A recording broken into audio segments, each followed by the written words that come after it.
মাঘ মাসের পরন্ত বিকেলে অখণ্ড নিস্তব্ধতা ভেঙে পালকি বাহকদের হুম হুম শব্দে এগিয়ে আসছে নারায়ণগঞ্জ নিবাসী প্রফুল্লচন্দ্র বড়ালের নবপরিণীতা একমাত্র পুত্রবধূ নয়নতারার পালকি। বরকর্তা প্রফুল্লচন্দ্র স্বয়ং চলেছেন সমগ্র বরযাত্রীর প্রমুখ হয়ে। নয়নতারা মোহনপুর গ্রামের বর্ধিষ্ণু পরিবার সিদ্ধেশ্বর দাসের জ্যেষ্ঠ কন্যা। বিয়ের উপঢৌকন যৌতুকও নেহাত কম কিছু পাননি বড়াল পরিবার। সব গুছিয়ে বরযাত্রীদের খাইয়ে দাইয়ে বেরোতে বেরোতে দুপুর হয়ে গেল তাতেই। রাস্তাও নেহাত কম নয়, বাড়ির মেয়েদের কাউকেই বরযাত্রী হিসাবে আনা হয়নি। কারণ আগের থেকেই ঠিক করা হয়েছিল যে রাতে মোহনপুরেই থাকা হবে। পরদিন বেলা থাকতে নববধূকে নিয়ে নারায়ণগড়ের দিকে রওনা দেবেন তারা। কিন্তু বেরোতে যে এতটা দেরি হবে তা আন্দাজ করতে পারেনি প্রফুল্লচন্দ্র। আর সাথে বোধ করি এটাও আন্দাজ করতে পারেনি যে মেয়ের বাড়ি থেকে এই বিপুল পরিমাণে উপঢৌকন আর যৌতুক তিনি পাবেন। এই বিশাল উপহার রাশি দেখে লোভে চকচক করে উঠেছিল প্রফুল্লচন্দ্রের দুই চোখ। নবচন্দ্র তার একমাত্র পুত্র, সবেধন নীলমণি তার একমাত্র শ্বশুর বাড়ি, না হলে গায়ে প্রফুল্লচন্দ্রের মান থাকে নাকি? 7 গায়ের লোক তাকে চেনে। তার দাপটের জন্য শহরের বড় বড় মানুষজনও তাকে সমীহ করে চলেন।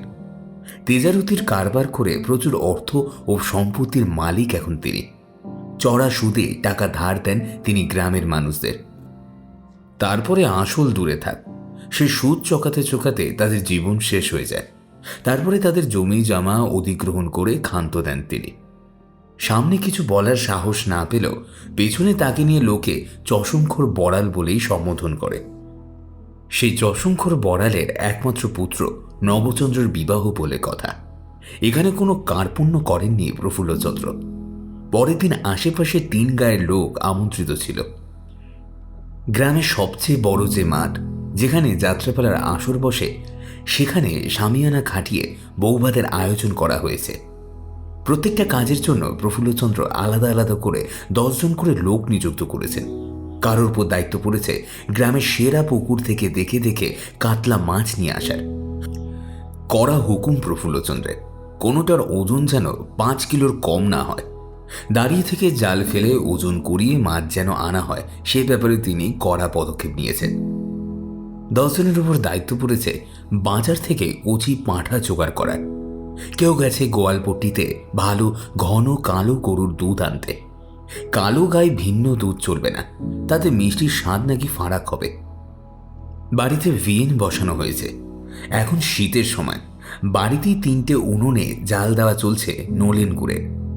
নতুন বউ এসে পায়েস রান্না করে বৌভাতের দিন অতিথিদের পাতে দেবে।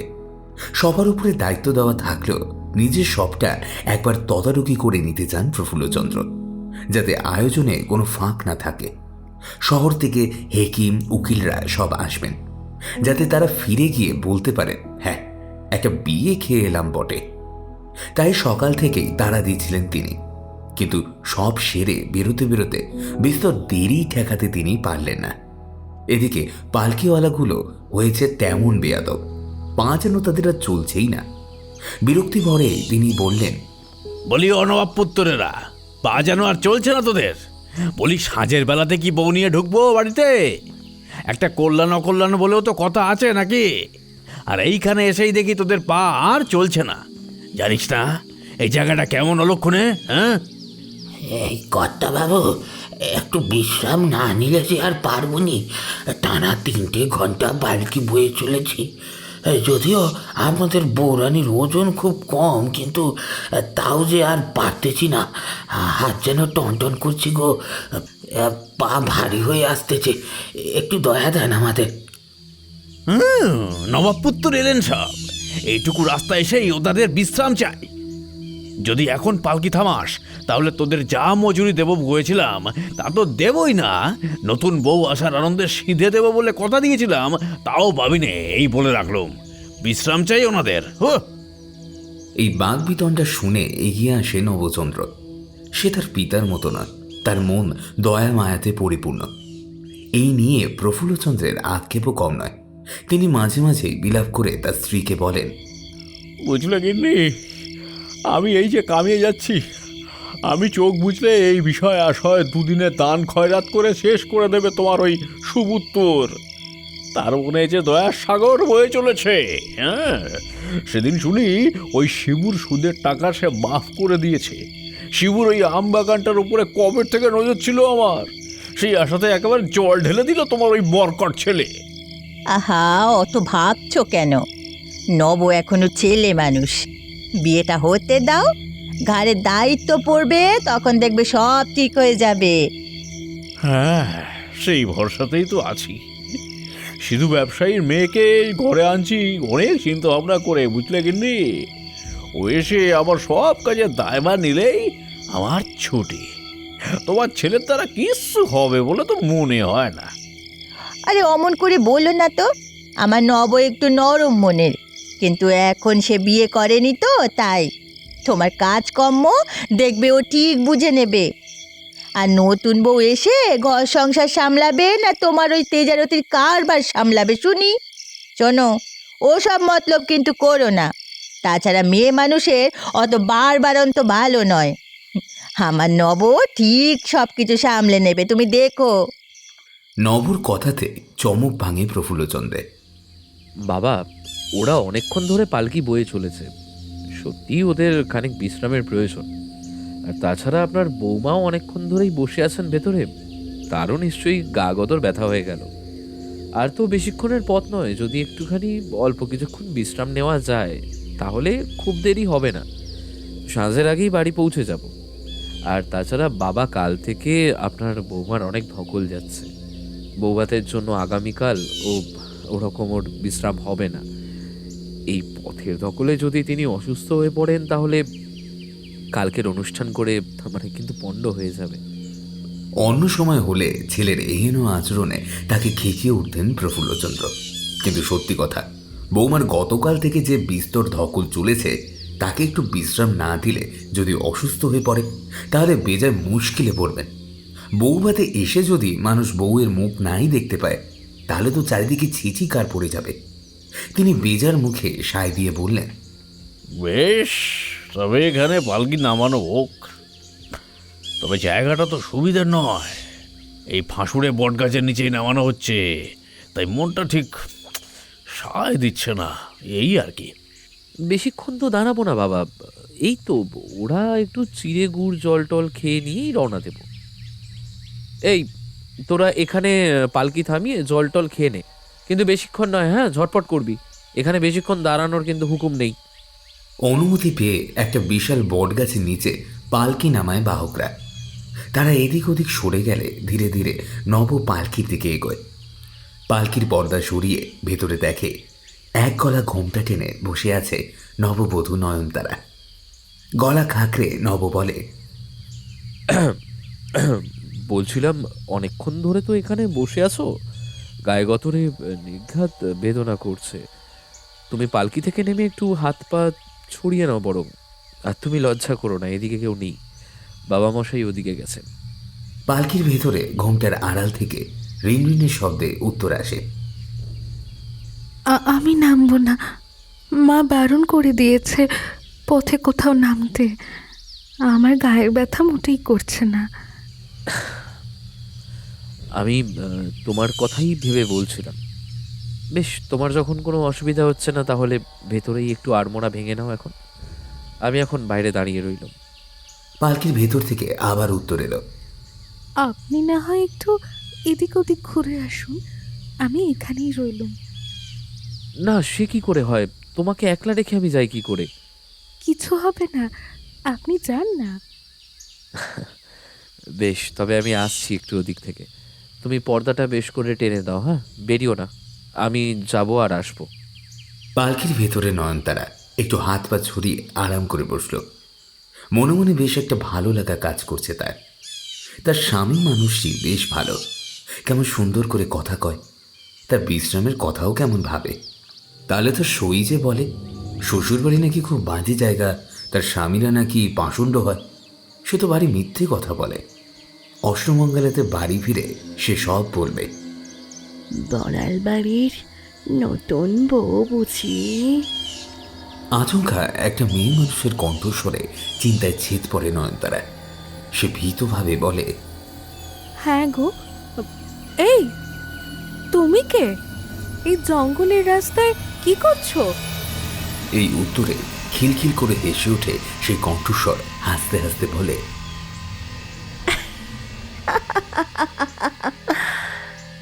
আমি তো তোমাদের সাথে সাথেই আসছিলাম গো। সেই যবে বড়াল বাড়ির ছেলে বিয়ে করতে গেছে এই পথ দিয়ে, আমি তাদের সাথে সাথেই আছি। তুমি মিছে কথা বলছো। আমি বেশ জানি আমাদের সাথে তো কোনো মেয়ে ছেলে আসেনি, আর রওনা হওয়ার সময়তেও আমি দেখেছি সবাই পুরুষ মানুষ ছিলেন। তুমি যাও তো এখান থেকে। আমার মা মানা করে দিয়েছে রাস্তায় অচেনা কারোর সাথে কথা কইতে, আর উনিও বারবার মানা করে গেছেন। এসো দেখিনি বাপু, এসো। নয়নতারার এই কথায় সেই কণ্ঠস্বর আবার হেসে গড়িয়ে পড়ে। সেই হাসি যেন থামতেই চায় না। নয়নতারা রেগে গিয়ে বলে, ও মোল্লো যা, এ তো দেখি হেসেই যাচ্ছে। তা কি এমন হাসির কথা আমি কইলাম শুনি?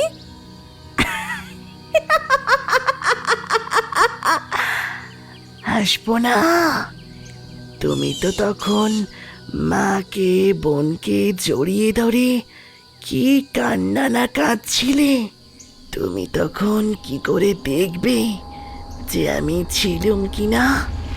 আমাকে তোমার শ্বশুর বাড়ি বিশেষ করে পাঠিয়েছেন তোমার দেখভাল করার জন্য। তা তুমি বুঝি পালকির ওই পর্দার আড়াল থেকেই সব কথা শুনবে? পর্দাটা সরাও, মুখখানা দেখি একবার। কেটে কেটে কি হালটাই না করেছ। গিন্নিমা বলে দিয়েছেন একটু পাউডার ঘষে যেন তোমাকে নিয়ে যায় সেখানে। তুমি পালকি থেকে নামলে সবাই ছুটে আসবে নতুন বউয়ের মুখ দেখতে। নাও এবার সরাও দেখি পর্দাখানা। ও তাই বুঝি? কি জানি, তবে যে শুনলুম ওই বাড়ি থেকে কোনো বউঝি আসেনি। বেশ, তবে দাও, আমাকে পাউডার লাগিয়ে দাও। যখন শাশুড়ি মায়ের হুকুম, তখন মানতে তো হবেই, বলো না গো? বলেই বালকির পর্দাখানা সরিয়ে দেয় নয়নতারা। পর্দা সরাতেই দেখে এক হাত ঘোমটা টেনে লাল শাড়ি পরে একটা মহিলা দাঁড়িয়ে আছে। নয়নতারা অবাক হয়ে বলে, এ কি, তুমি অমন করে ঘুমটা টেনেছো কেন? তুমি তো আর নতুন বউ নও না। ঘোমটার তলা থেকে হিস হিস স্বর ভেসে আসে। এবারে আমি ঘোমটা তুলব গো নতুন বউ।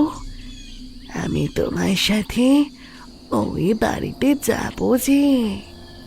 বলেই আস্তে আস্তে ঘোমটাখানা তোলে সেই মহিলা। ঘোমটা তুলতেই বেরিয়ে আসে এক ভয়ানক মুখ।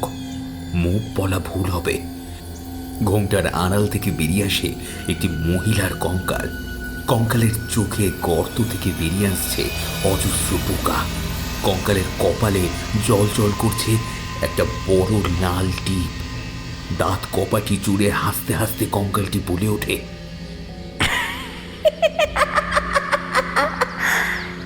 এই দেখো গো আমার মুখ। আমি এখন তোমার সাথে যাব তোমার শ্বশুর বাড়িতে। নিয়ে যাবে না আমাকে? এই দৃশ্য দেখে নিজেকে ধরে রাখতে পারে না নয়নতারা। মা গো! বড়ি লুটিয়ে পড়ে পালকির মধ্যে।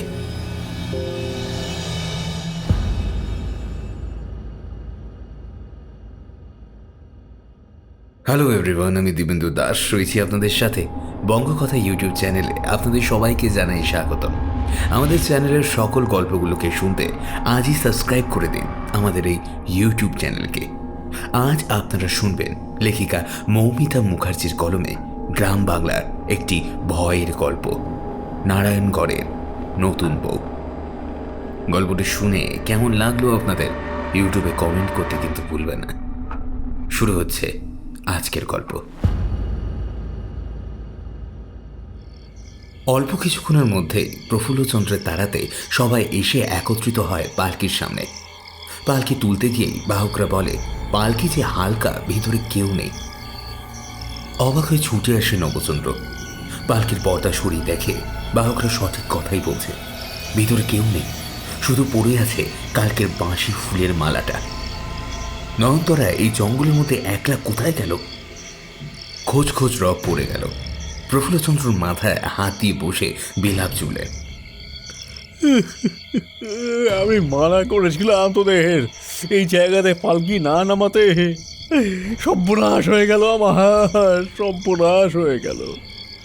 নবচন্দ্র অত্যন্ত ঠান্ডা মাথার ছেলে। সে বাবাকে অভয় দিয়ে বলে, এত কেন ভেঙে পড়ছেন বাবা? আপনার বৌমা হয়তো পালকি থেকে নেমে কাছেই কোথাও গেছে হাত পা ছাড়িয়ে নিতে।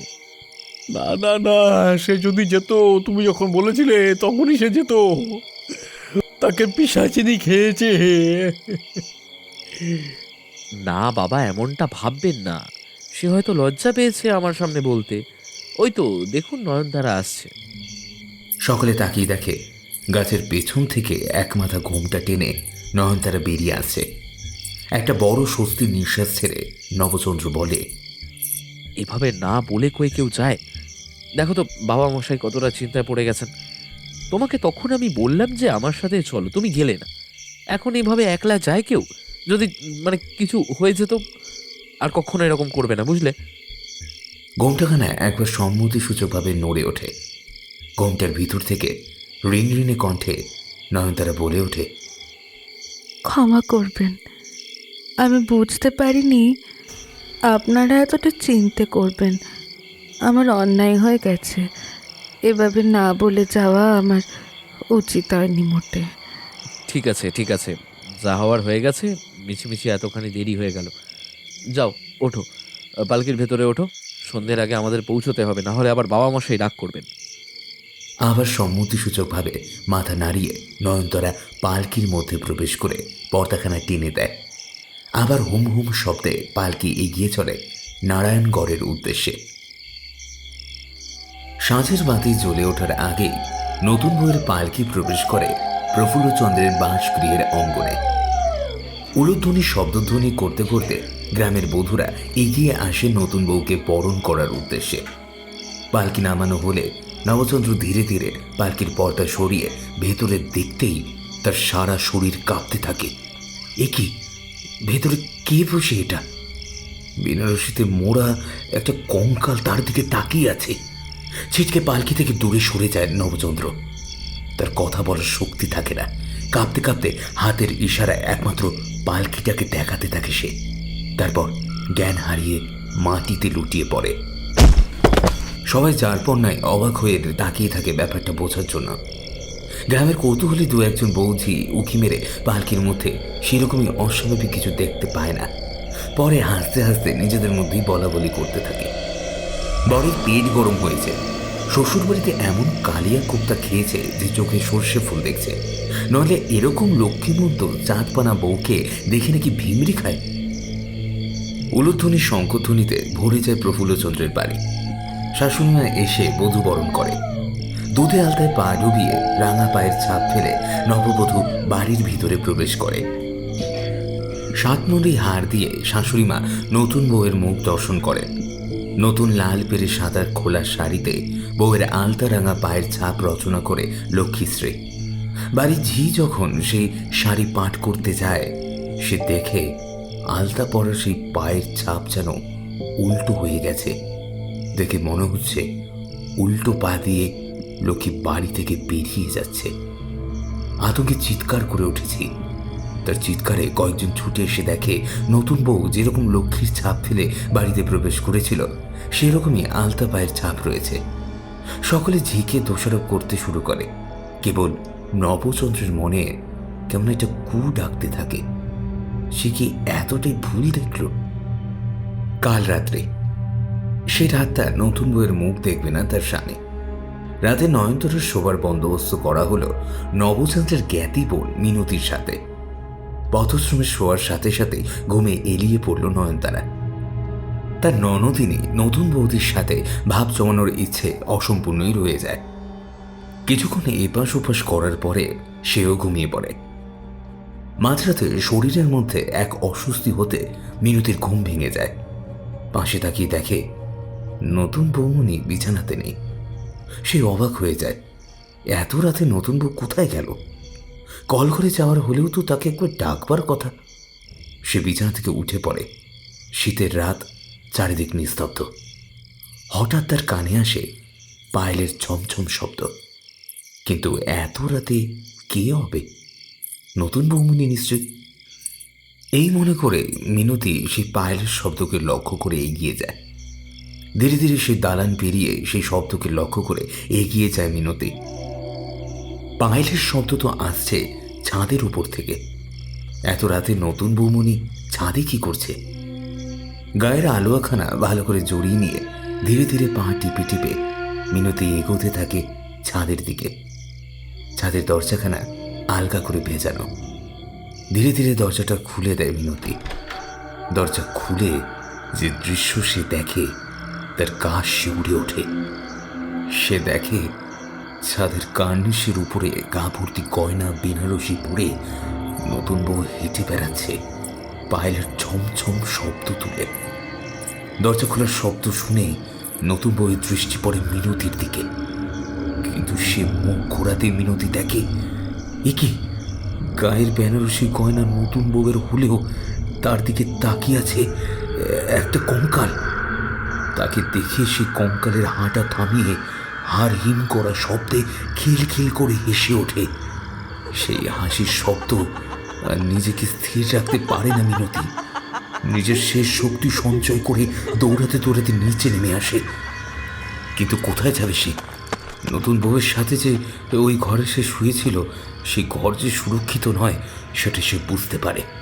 কিন্তু এত রাতে কোথায় যাবে, কার সাথে কথা বলবে, এই ব্যাপারে বুঝে উঠতে পারে না মিনতি। হঠাৎ তার খেয়াল হয় বউ আসবার পরে নবদাদা কি দিকে যেন ছিটকে বেরিয়ে এসেছিল পার্কের সামনে থেকে। আর তারপর থেকেই নবদাদা কেমন যেন চুপ হয়ে গেছে। আর বাড়ির যেই ও তো কি যেন একটা বলেছিল। মিনতি ঠিক করে আর কাউকে নয়, এই কথা সে তার নবদাদাকে জানাবে। অন্য কেউ বিশ্বাস না করলেও নবদাদা নিশ্চয়ই তার কথা বিশ্বাস করবে। সে শুনতে পেল সে পায়েলের ঝমঝম শব্দ থেমে গেছে। খানিক স্বস্তির নিঃশ্বাস ফেলে সে। কিন্তু হঠাৎ করে সে শুনতে পায় আবার শুরু হয়েছে সেই শব্দ। কিন্তু সেই শব্দ এবারে ছাদের উপর থেকে নয়, সেই শব্দ আসছে খুব কাছের থেকে। হয়তো সিঁড়ি দিয়ে একটা ছায়ামূর্তি দেখতে পাচ্ছে মিনতি। পায়েলের ঝমঝম শব্দ তুলে সেই ছায়ামূর্তি নেমে আসছে ধীরে ধীরে। মিনতি পা যেন আটকে যায় মেঝেতে। এই মাঘ মাসের শীতে কপাল থেকে টপ টপ করে ঘাম ঝরতে থাকে তার। পায়েলের শব্দ তুলে সেই ছায়ামূর্তি এগিয়ে আসছে তার কাছে, খুব কাছে। শরীরের প্রবল ঝাঁকুনি অনুভব করে মিনতি।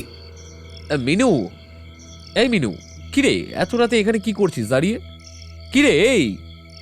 নবচন্দ্রের আওয়াজে সম্মিত ফিরে মিনুর। কিছুক্ষণ স্থবিরের মতো তাকিয়ে থাকে মিনু তার নবদাদার দিকে। তারপর নবচন্দ্রকে জড়িয়ে ধরে হাউমাউ করে কেঁদে ফেলে মিনু। খানিক শান্ত হয়ে সবটা খুলে বলে নবকে। নব তাকে সাথে করে কাল রাত্রে নিষেধাজ্ঞা অগ্রাহ্য করে যে ঘরে মিনু তার নয়নতারা শুয়েছিল সেই ঘরে গিয়ে ঢুকে দুজনেই আশ্চর্য হয়ে পড়ে। গম্ভীর ঘুমে আচ্ছন্ন হয়ে আছে নয়নতারা। সে যে কিছুক্ষণ আগে উঠেছিল এমন কোনো চিহ্ন কোথাও নেই। এমনকি যে পাশ ফিরেই তাকে মিনতি শুতে দেখেছিল, তাকে নয়নতারা সেই পাশেই ফিরেই শুয়ে রয়েছে। মিনু হাত ধরে নব তাকে ঘরের বাইরে বের করে আনে। কম্পিত কণ্ঠে মিনু ফিসফিস করে নবকে বলে, নবদাদা, আমি এক বর্ণ মিথ্যা বলিনি, বিশ্বাস করো আমাকে। আমি নিজের চোখে দেখেছি বৌমনি ছাদের কার্নিশ বেয়ে হাঁটছিল। শুধু তাই নয়, সে মুখ ফিরিয়ে আমার দিকে তাকাতেই আমি দেখেছি সেই মুখ কোনো মানুষের নয়, এক নরকঙ্কালের মুখ। আর একটু আগে সে সিঁড়ি দিয়ে পায়েলের ছমছম শব্দ তুলে নেমে আসছিল। যদি তুমি না আসতে এতক্ষণে সে বোধহয় আমাকে শেষই করে দিত গো। আমি তোর একটা কথাও অবিশ্বাস করছি না বোন। আমিও পালকির মধ্যে সেই কঙ্কালের মুখ দেখেছি। দেখ, লোকে যাই বলুক না কেন, আমি ভুল দেখিনি। কিছু তো একটা হয়েছে। আমাদের বাড়িতে বউ হিসেবে যে এসেছে সে কোনো মানুষ নয়, সে নিঘাত কোনো পিশাচিনি। কিন্তু এই শোন, এখন এইসব কথা কাউকে বলা যাবে না, কেউ আমাদের কথা বিশ্বাস করবে না। তুই কাল সকালে কাউকে এইসব বলবি না, আমাদের বাড়ির ভারী বদনাম হয়ে যাবে। কাল বৌভাতটা মিটে যাক, তারপরে দেখছি কি করা যায়। চুপচাপ বৌমনির পাশে গিয়ে শুয়ে পড়, ভোর হয়ে আসলো। তোমার দুটি পায়ে পড়ি নবদাদা, আমাকে তার পাশে শুতে বলো না। যদি আমাকে কিছু করে দেয়, আমাকে মেরে ফেলবে ওই পিশাচিনি। আমার বড্ড ভয় করছে নবদাদা। আমি চোখ বুঝলেই সেই কঙ্কালের মুখখানা দেখতে পাচ্ছি। ঠিক আছে ঠিক আছে, আর তার পাশে শুতে হবে না। তুইও চুপচাপ গিয়ে নিচে খুড়িমার পাশে গিয়ে শুয়ে পড়। যদি কেউ শুধায় তাকে বলবি ওপরে তোর ঠান্ডা লাগছিল তাই নিচে গিয়ে শুয়েছিস, বুঝলি? মনে রাখবি আমার কথা, এইসব কিচ্ছুটি বলবি না কাউকে মিনু, হ্যাঁ? নবর কথা মতন মিনু চুপচাপ তার মায়ের পাশে গিয়ে শুয়ে পড়ে, আর নব তার ঘরে ঢুকে দৌড় দিয়ে দেয়। নতুন বউ নিয়ে সে এসেছে, তার দু চোখে কত স্বপ্ন, নতুন ঘর বাঁধবে, নতুন সংসার সাজবে, কিন্তু কি হয়ে গেল এসব? না কাউকে সে বলতে পারছে, না কোনো সমাধান খুঁজে বার করতে পারছে সে। ধীরে ধীরে ভোরের আলো ফুটে ওঠে, বিয়েবাড়ির কর্মব্যস্ততা পড়ে যায়। আজ নবচন্দ্রের বৌভাত, শোরগোল পড়ে গেল গোটা বাড়িতে। আজ নতুন বউ পায়েস রান্না করবে, তারপর সেই পায়েস বাড়ির জ্ঞাতি পুরুষদের পাতে দিয়ে তারপর ভাত কাপড়ের অনুষ্ঠান সম্পূর্ণ হবে। সকাল সকাল নতুন বউ নয়নতারা স্নান সেরে নতুন বেনারসি পরে রান্নাঘরে এসে ঢোকে। মিনুর উপরেই দায়িত্ব পড়েছিল তাকে সাজিয়ে গুজিয়ে তৈরি করে নিচে রান্নাঘরে নিয়ে আসার। মিনুর সাথে এসে নতুন বউ রান্নাঘরে পায়েস রান্নার কাজ শুরু করে। তাকে রান্নাঘরে পৌঁছে দিয়ে মিনু চলে যায় নিজের কাজ সারতে। বৌমনি, তুমি এখানে বসো, জেঠিমা এসে তোমাকে সবটা বুঝিয়ে দেবে। আমি যাই, নিয়ে আসি গো। মাথা হেলিয়ে হাসি মুখে সম্মতি জানায় নয়নতারা। যদিও মিনুর মনের মধ্যে গতকাল রাতের সেই ভয়ানক ঘটনার কথা বসে রয়েছে, তাও সে তার নবদাদার কথা মেনে সবটা স্বাভাবিক রাখার চেষ্টা করেই চলেছে। সত্যি, কাল ওই সময় নবদাদা না এলে তাকে বোধহয় আর বাঁচানো যেত না। এইসব চিন্তা করতে করতে সে আনমনে কলঘরের দিকে যাচ্ছিল স্নান করতে। এমন সময় তার সম্মিত ফেরে নবচন্দ্রের মায়ের ঝাঁঝালো কণ্ঠস্বরে। কিরে মিনু, তুই যে নিজে নিজে স্নানে যাচ্ছিস, কত বেলা হলো সে খেয়াল আছে তোর? কেন জেঠিমা, কি ভুল করলাম? কি ভুল করলাম মানে? তোকে যে আমি দায়িত্ব দিয়েছিলাম নতুন বৌমণিকে সাজিয়ে গুছিয়ে রান্নাঘরে আনতে, সেটা যে করলি না বড়। সে আর কখন পায়েস রাঁধবে শুনি? তোমার বৌমাকে সাজিয়ে গুছিয়ে রান্নাঘরে পৌঁছে দিয়ে এসেছি। যাও গিয়ে দেখে এসো, তবে তো আমি কলঘরে যাচ্ছি। কি বলছিস কি? এই মাত্র ঝি বলল যে নতুন বউ স্নান সেরে এসে অপেক্ষা করছে তোর জন্য। এসো এসো, আমার সাথে এসো রান্নাঘরে। তোমার ঝিকে ছুটি দাও এইবার, তার মাথা বিগড়েছে। এই দেখো নতুন বউ। কোথায় কোথায় নতুন বউ কোথায় শুনি? হ্যাঁ, চোখের মাথা কি আমি খেয়েছি নাকি তুই খেয়েছিস? যা যা ওপরে যা, চট করে তাকে তৈরি করে নিয়ে আয়, আর না পারলে বলে দে আমি নিজেই না হয় যাই। মিনুর গলা শুকিয়ে আসে, চোখের সামনে যেন অন্ধকার নেমে আসে।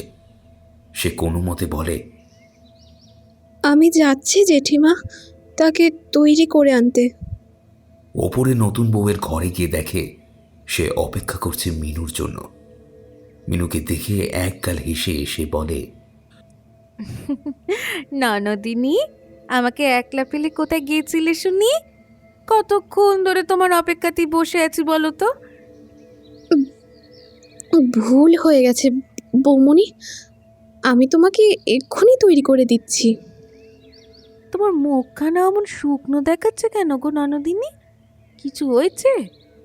ও কিছু না, আসলে রাতে সেরকম ঘুম হয়নি ভালো, তুমি ঘুরে দাঁড়াও, দেখি তোমার শাড়ির পায়ের দিকটা ঠিক করে দিই। বলে বসে পড়ে শাড়ির নিচটা ঠিক করতে যায় মেনু। কিন্তু এ কি, নতুন বউয়ের পা কই? সে তো উল্টো দিকে ঘোরানো। এক মুহূর্তের মধ্যে আবার সব কিছু ঠিক হয়ে যায়, যেন সে মেনুর চোখের ফুল। কোনো রকমের নতুন বউকে তৈরি করে রান্নাঘরে তার জেঠিমার হাতে নতুন বউকে দিয়ে সে ছুটে যায় নবদাদার ঘরের দিকে। নবদাদাকে সবটা খুলে বলা দরকার। নতুন উনুন বরণ করে তাতে তেল সিঁদুর লাগিয়ে নতুন বউয়ের হাতে দুধের হাঁড়ি তুলে দেন প্রফুল্লচন্দ্রের স্ত্রী কল্যাণী। দুধের হাঁড়ি উনুনে বসিয়ে দুধ জাল দিতে থাকে নতুন বউ। এমন সময় হঠাৎ কল্যাণীর খেয়াল হয় পাটালির হাঁড়িটা রান্নাঘরের বাইরের দাওয়াতে তিনি ফেলে এসেছেন। তিনি নতুন বউকে বলেন, তুমি দুধ জাল দিতে থাকো, বুঝলে?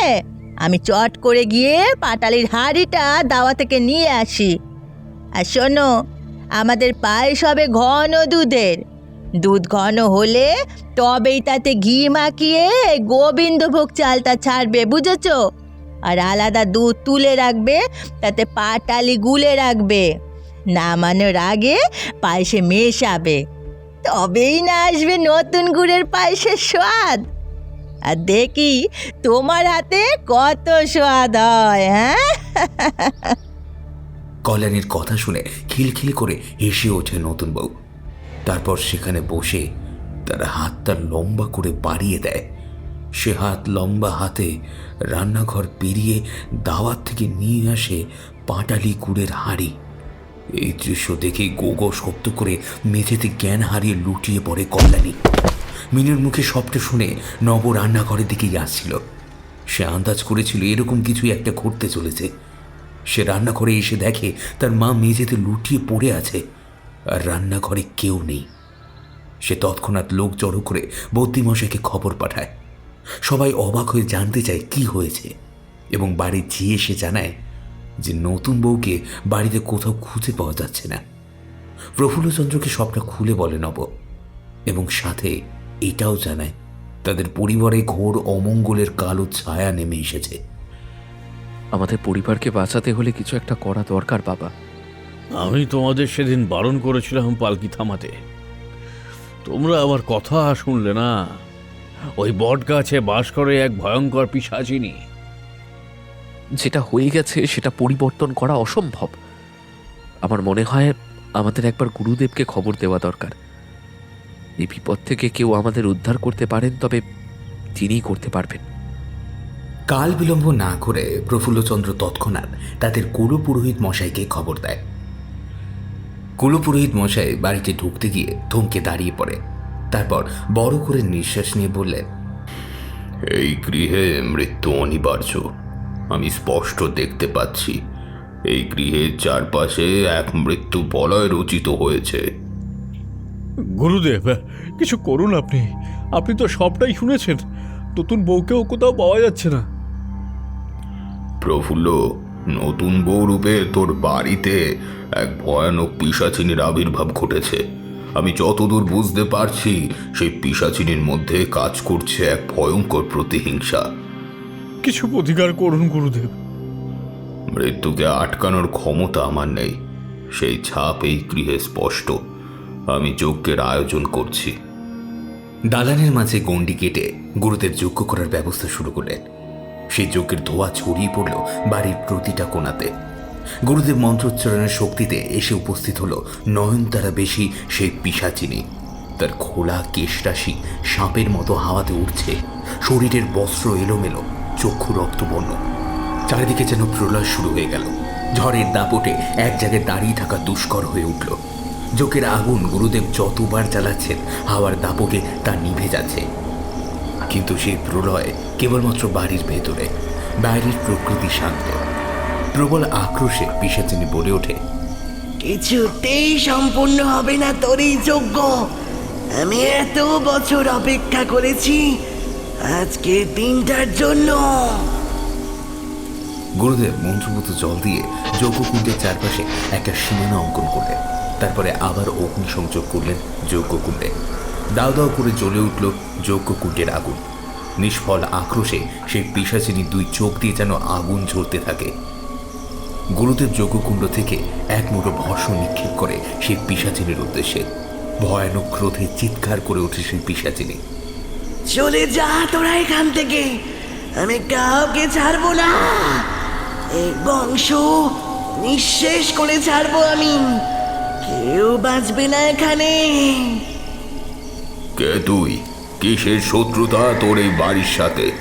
নয়নতারাকে ছেড়ে দে, বেরিয়ে আয় ওর ভেতর থেকে। এরপর সেই পিশাচিনী ভয়ানক শব্দ করে হেসে ওঠে। তার হাসির বিভৎসতায় আবাল বৃদ্ধা বনিতাও কেঁপে উঠল।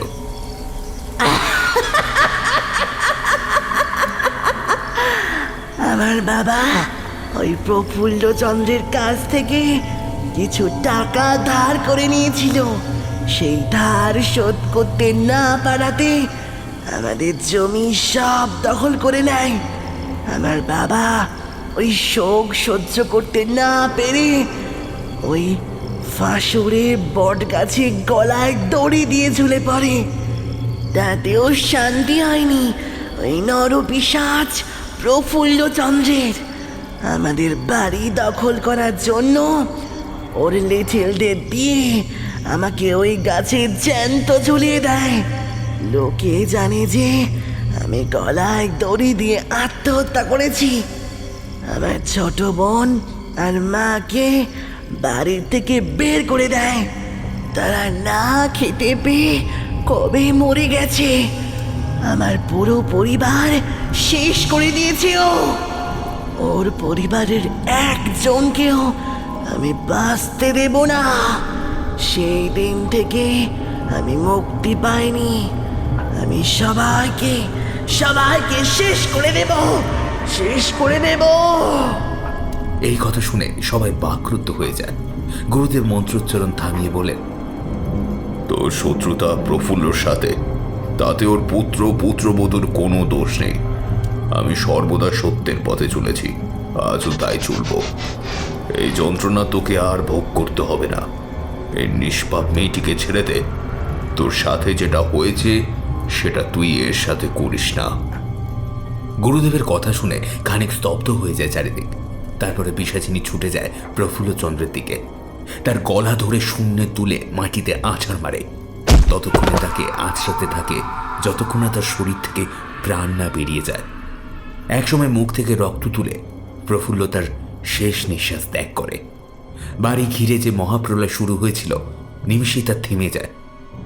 আর নয়নতারার ভেতর থেকে একটা কালো ধোঁয়া বেরিয়ে যজ্ঞের ধোঁয়ার সাথে মিশে যায়।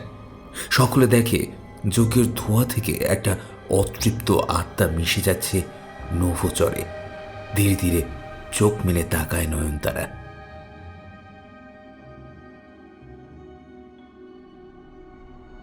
শুনছিলেন লেখিকা মৌমিতা মুখার্জির কলমে গ্রাম বাংলার একটি ভয়ের গল্প, নারায়ণগড়ের নতুন বউ। গল্প পাঠে এবং গল্পের সূত্রধার ছিলাম আমি দিব্যেন্দু দাস। কেমন লাগলো আপনাদের আজকের এই গল্পটি জানাবেন আমাদের ইউটিউব কমেন্ট সেকশনে। আর আপনারা আমাদের চ্যানেলে নতুন হলে প্লিজ চ্যানেলটি সাবস্ক্রাইব করে দেবেন। আমরা 50,000 সদস্যের খুব কাছে আছি, তাই আপনারা চ্যানেলটি সাবস্ক্রাইব করলে আমরা খুব শীঘ্রই সেই মাইলস্টোনটাও পূরণ করে নেব। আজকে গল্পে আবহতে ছিল ফিনিক্স, পোস্টার ডিজাইনে ছিল চিত্রা। দেখা হচ্ছে অন্য কোনো গল্পে। ভালো থাকুন, সুস্থ থাকুন আর সঙ্গে রাখুন আপনাদের এই ইউটিউব চ্যানেল বঙ্গ কথাকে।